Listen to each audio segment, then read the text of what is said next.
ನೂತನವಾಗಿ ಅಸ್ತಿತ್ವಕ್ಕೆ ಬಂದ ಕಾಪು ತಾಲೂಕು ಪಂಚಾಯತ್ನ ಪ್ರಥಮ ಮಾಸಿಕ ಸಭೆ ಕಾಪು ಪುರಸಭಾ ಸಭಾಭವನದಲ್ಲಿ ಜರುಗಿತು. ಪ್ರಥಮ ಸಭೆಯಲ್ಲಿ ಸದಸ್ಯರು ಹಲವಾರು ವಿಚಾರಗಳ ಬಗ್ಗೆ ಚರ್ಚೆ ನಡೆಸಿದರು. ಸಭೆಯ ಬಗ್ಗೆ ಒಟ್ಟು ಮಾಹಿತಿ ಬರ್ತಾ ಇದೆ, ನೋಡ್ಕೊಂಡು ಬನ್ನಿ.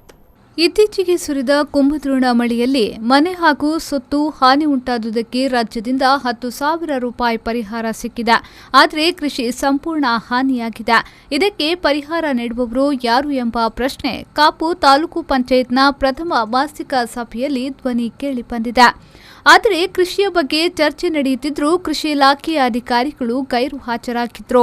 ಈ ಬಗ್ಗೆ ತೀವ್ರ ಆಕ್ರೋಶ ವ್ಯಕ್ತಪಡಿಸಿದ ತಾಲೂಕು ಪಂಚಾಯತ್ ಸದಸ್ಯೆ ನೀತಾ ಗುರುರಾಜ್ ಅವರು, ಕೇವಲ 3-4 ಸಭೆಗಳು ಉಳಿದಿದೆ, ಯಾಕೆ ಕೃಷಿ ಇಲಾಖೆ ನಿರ್ಲಕ್ಷ್ಯ ತೋರುತ್ತದೆ ಎಂದರು. ಬೀದಿ ನಾಯಿಗಳ ಕಾಟ ವಿಪರೀತವಾಗಿದ್ದು ಹಲವಾರು ದ್ವಿಚಕ್ರ ವಾಹನ ಸವಾರರು ಬಿದ್ದು ಕೈಕಾಲು ಮುರಿದುಕೊಂಡಿದ್ದಾರೆ.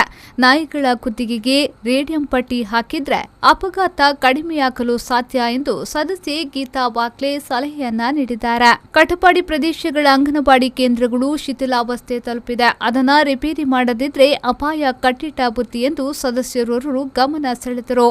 ಪಂಚಾಯತ್ ರಾಜ್ ಇದರಲ್ಲಿ ಕ್ಲಿಯರ್ ಆಗಿ ಬರ್ತಿದೆ. ಪಂಚಾಯತ್ ರಾಜ್ಯಲ್ಲಿ ಗ್ರಾಮ ಪಂಚಾಯತ್ ಮಟ್ಟದ ಯಾವುದೇ ಬಿಲ್ಡಿಂಗ್ಗಳಿಗೆ ತಾಲೂಕ್ ಪಂಚಾಯತ್ ಸುಪ್ರೀಂ ಆಗಿರ್ತದೆ. ಮತ್ತೆ ಈಗ ಗ್ರಾಮ ಪಂಚಾಯತ್ಗಳ ಬಿಲ್ಡಿಂಗ್ ಅನ್ನು ಕೆಡವಲು ಗ್ರಾಮ ಪಂಚಾಯತ್ ಸುಪ್ರೀಂ ಆಗಿದ್ದಾರೆ. ಮುದ್ರಂಗಡಿ ಗ್ರಾಮ ಪಂಚಾಯತ್ ಕಟ್ಟಡ ಅರ್ಧದಲ್ಲಿದೆ. ಶೀಘ್ರ ಅದನ್ನು ಪೂರ್ಣಗೊಳಿಸುವಂತೆ ಆಗ್ರಹಿಸಲಾಯಿತು. ಫೆಸಿಲಿಟೀಸ್ ಆಗಿರ್ಕೊಂಡು ಒಳ್ಳೆ ಬಿಲ್ಡಿಂಗ್ ಅನ್ನು ರಚನೆ ಮಾಡಲಿಕ್ಕೆ ಅಲ್ಲಿ ಅನುಮೋದನೆ ಕೊಟ್ಟಿರುತ್ತದೆ. ಆದ್ರೆ ಇನ್ನೊಂದು ನಿಮ್ಮ ಗಮನಕ್ಕೆ ನಾನು ತರಲಿಕ್ಕೆ ಬಯಸ್ತೇನೆ.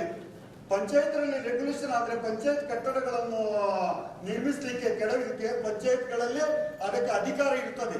ಆದ್ರೆ ಅದಕ್ಕೆ ಮೇಲಧಿಕಾರ ಇರುವುದು ಪಂಚಾಯತ್ ತಾಲೂಕ್ ಪಂಚಾಯತ್. ಕಾಪು ತಾಲೂಕಿನ ಪ್ರಥಮ ಮಾಸಿಕ ಸಭೆಯಾದರೂ ಪ್ರಮುಖ ಇಲಾಖೆಗಳಾದ ಕಂದಾಯ, ಕೃಷಿ, ಮೀನುಗಾರಿಕಾ ಇಲಾಖಾಧಿಕಾರಿಗಳು ಗೈರಾಗಿದ್ದು ಸದಸ್ಯರ ಆಕ್ರೋಶಕ್ಕೆ ಕಾರಣವಾಗಿದೆ.